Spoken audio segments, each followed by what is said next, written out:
Okay, here we go. Still going on dinghy repair. This is my third video. Basically, this I've turned the dinghy over. This is the bottom, you can see, and now I'm working this edge tight and gluing it to this PVC wall that I put in. It's not pretty. It's not about being pretty for me. It's about being functional. If you want a pretty repair, this isn't it. Sorry. Once again, I'm using the HH66 vinyl cement to bond this vinyl to the PVC wall, so it bonds very well there. And then over here on this side, this is an example of what I've done ahead of time. It's not so this, I pulled this back so I can work this bottom layer first, and then I used washers. You can see screws with washers to bind it.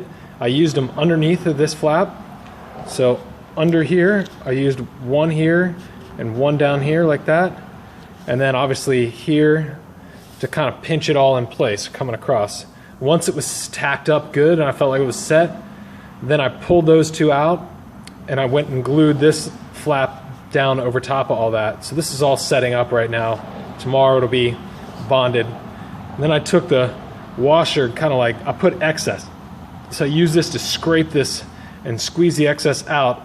That's what all that goop is. I'm going to be cleaning up here in a bit, but to give it a really tight, clean bond so that it's leak proof.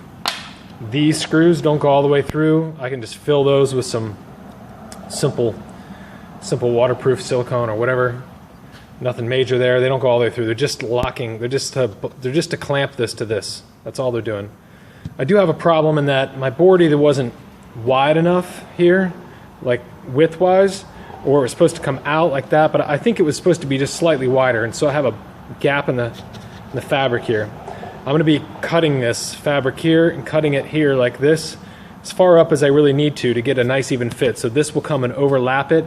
There will be kind of a V seam coming up this way.